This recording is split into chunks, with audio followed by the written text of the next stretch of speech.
Hi, okay, so today I want to talk about your why again. What's your why? You have to find your why. If you want to heal yourself, if you want to have any chance of actually going the distance, because it is going to take you to get up over and over and over again. Like Rocky Balboa, you get punched down and you have to stand back up.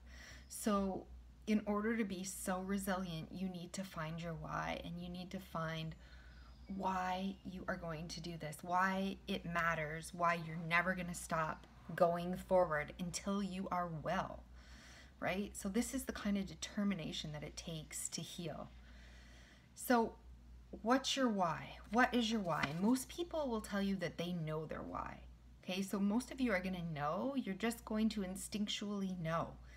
Why does a runner run, like do the marathon? Why does somebody climb Everest?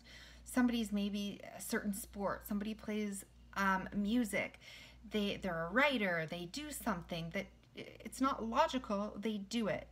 Why do they do it? Most people will instinctually know why, because they have to do it.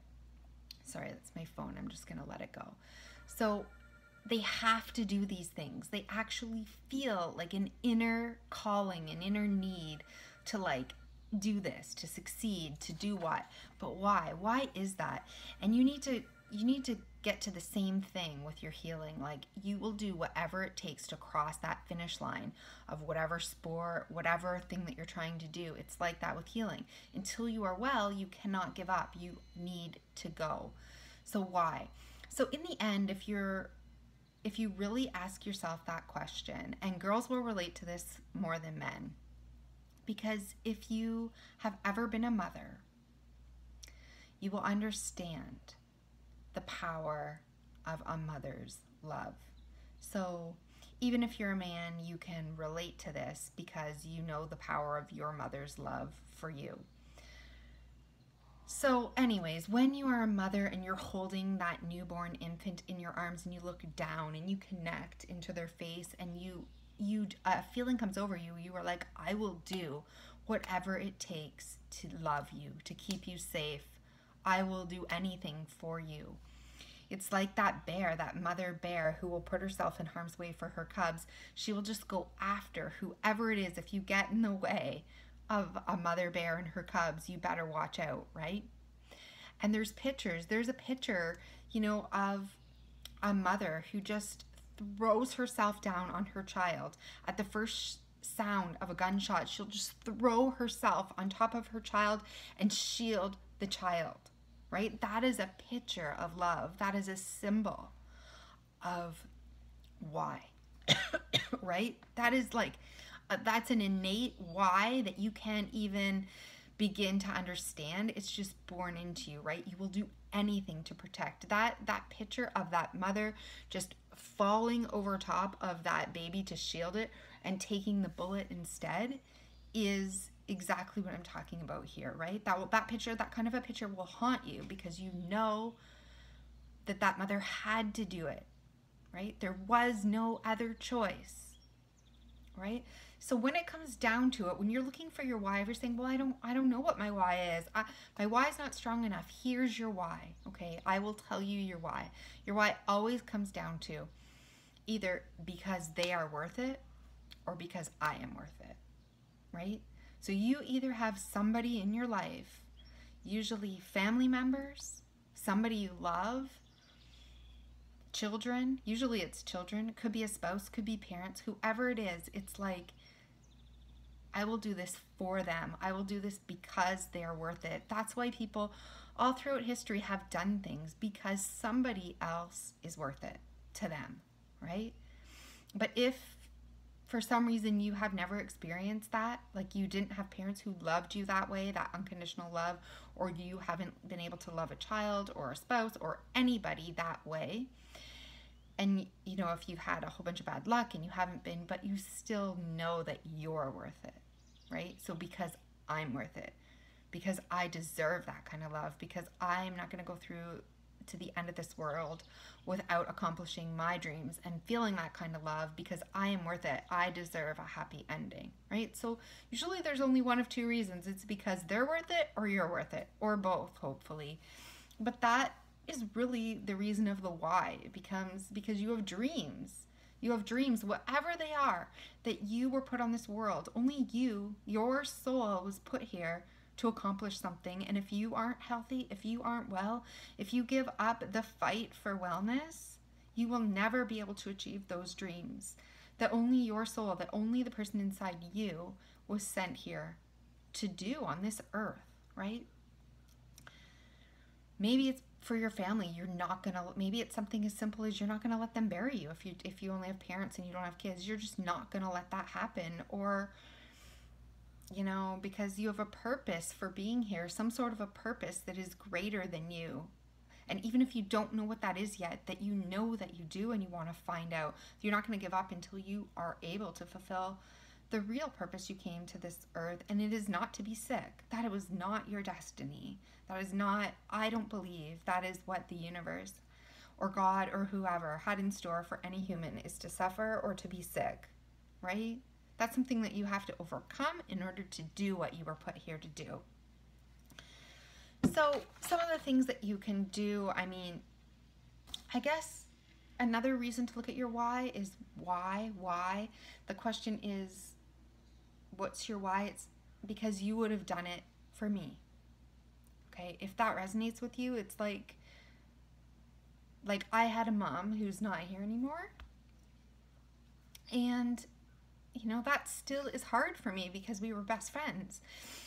But I know she would have done it for me. Oh, sorry, I just get so choked up when I think about that. But a mother's love is so unconditional, right, for their child. And because she would have done it for me, I know that I have to do it for them, for my children. And so it's like this one great big circle that we've been blessed on this universe with, is to have these tribes of people who are ours, and people who they would do it for us and we would do it for them, right? That's what it all boils down to. Do you have somebody who would do it for you, who would love you enough to suffer and to keep going and not give up until you're well? Do you have somebody who loves you so much that would do that for them? And then you need somebody who you love so much that you would do it for them. And that's how you do it. Right? It's like that mother bear instinct. And it's all those feel-good hormones, right? In the whole, even if you've had a chemical assault or medications or any kind of toxins have changed your hormones and have changed your actual endorphins and your dopamine and your serotonin and your oxytocin levels, and they're plummeted, right? You cannot find the reason. You can't find the reason to get up and keep living. You need to find a way to increase those levels. So maybe you don't just have the proper, all those feel-good hormones running through your body all the time when you're sick. You just don't have it. Physically and physiologically, psychologically, everything. The cells in your body, they're not working properly, and a lot of times your receptors are not functioning optimally, right? But when you have endorphins, the endorphins are usually there to ease your pain. So you're low on endorphins if you're experiencing pain day in and day out, and fibromyalgia and chronic fatigue syndrome and all kinds of pain, neurological conditions, right? Your endorphins aren't there. So you need to find a way to build that, okay? And you need to find a way to build your dopamine, which is like your achievement and that sense of accomplishment and things that you will repeat over and over in behaviors, and, running that marathon and going after that goal and your education goal or whatever it may be. That's the dopamine response. And if you're ill, you're low in dopamine. And your serotonin, right? That feel good. The feel good, the hit, the like, yes, I see it, that addiction sort of wonderful serotonin that floods in and keeps us feeling human. And if you're sick, you're most likely lacking in that area and you're depressed, right? And you're feeling, so for serotonin, you need to see goals and you need to see something visual, like, yes, there's the end of the race and I can cross that milestone, or yes, there's the fish and I can catch it and eat it. Or, you know, there's the ice cream and I can eat that ice cream. Or, but we need to see this physical goal. And a lot of times what we have such negative thoughts in our head that we're not able to see anything besides negative things. We don't have a positive goal before us. And a lot of times we're socially shut down and we feel like we don't have our own tribe, right? We feel like we're isolated and we're in this alone and nobody understands. And so we need to feel accepted for serotonin levels to rise. We need to feel like our relationships matter. And when we're sick, we want to isolate, and we don't feel proud of ourselves, and we don't feel proud of others. And we may feel all kinds of things, you know, like guilt and shame and all kinds of horrible feelings, and that's definitely not doing anything to raise our serotonin and our oxytocin, that wonderful feel-good chemical, that sense of love and trust and bonding. And that's why people touch each other and hug and cuddle and, you know, that human contact. So that says, I trust you, right? We're missing that when we're sick. And so we need to find a way to raise all those hormones without medication, because medication will just screw up another hormone and make things worse. We need to find out an actual way to increase the things about, you know, so that we can get better, so that we can access that why, right? So things that we can do. Here's practical things we can do. I made a list and I'm going to read it to you, okay?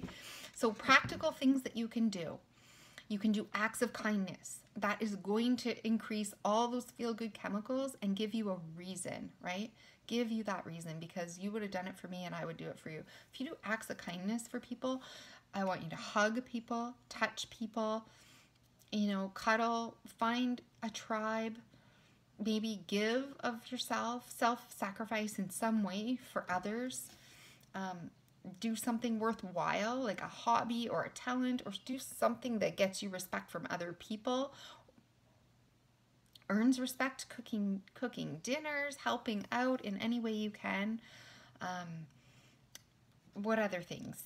You want to do things that physically raise those things and make you feel good, right? So people who feel happy live longer, enjoy, and we don't have a lot of this when we're sick. So we need to rest and have a nice bath and cozy up and have, you know, a cup of our favorite tea, or laugh. Like if you have kids, get into a tickle fight with them and get them to tickle you. Honest to God, just laugh. Try to laugh, even if it's a painful laugh, right? Also, you want to see your goals and visualize them, because when you're sick and you have all this negative self-talk going on, and why is this happening, and why won't this go away, and this is never going to end, and you're in this like pattern, like you need to see a goal. So make little goals every day that you can see, right? Something that you can actually see. It's tangible. You can touch it, you can grab it, and you can work for it. Like, yes, I can do that. I can walk down the block today. Yes. Yes, I can do 3 push-ups today. Yes. Or yes, I can do my meditation. I can do this. I can cook this foods. I can go to the store. I can buy organic. I can, whatever it is, right? You need to be able to see it, touch it, and increase those tangible goals. And get yourself a tribe. That's another tangible thing you can do. Open your heart, right? Let others in. Be vulnerable. Tell them the truth. Tell them how you're feeling. Be proud of somebody else in your tribe. You know, be a member. Contribute somehow. Have a special talent in that tribe or a gift. And nurture and care about the gifts of others. And tribes are usually friends and family, and you know, it's very difficult, but in the end, we need to do all of those things so that we can help ourselves find the why. But when it comes down to it, the why is always because they would have done it for me, and because I have to do it for them, right? Because I'm worth it, or because they're worth it. And these little things that you can do all day, every day, will help you remember that, right? They'll help you remember and connect to either when you were a child, you must have a memory of just being sheltered in someone's arms, whether it was your mom or a grandparent or anybody who loved you, who you really felt safe and cared for and like unconditional, like nothing could hurt you, right? And that's beautiful. That's beautiful. And when you feel that sense of love and that sense of trust and openness, then you feel safe. And when people feel safe, they can do anything, right? And so if somebody loved you that much that they would have done anything for you, then you are worth it. And you need to do whatever it takes for yourself so that that will make that person happy. Whether that person's still alive or whether that person's deceased or whatever. That is how we honor that person's memory, by now doing whatever we can for ourselves to honor that they loved us that much that they would have done it for us. And also, if we have children underneath us or somebody that we love, then we love them enough to take the bullet for them, to, to do whatever it takes, to go through whatever it takes, because they are that precious to us, right? And so in the end, you need to find your why, and your why is rarely ever because,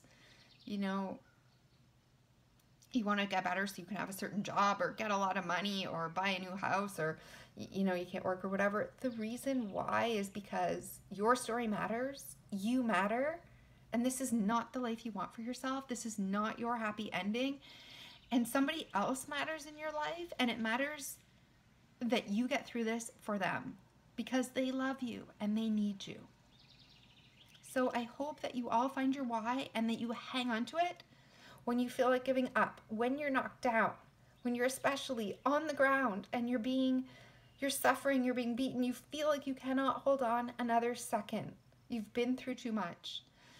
That's when you need to tie the knot harder, right? Double tie it, triple tie it, hold on with everything you have and know that you're worth it, they're worth it, and somebody thinks you're worth it, okay? You are worth it, and just never give up. Keep going, and always remember your why, if it's powerful enough, will get you through anything. You can do this.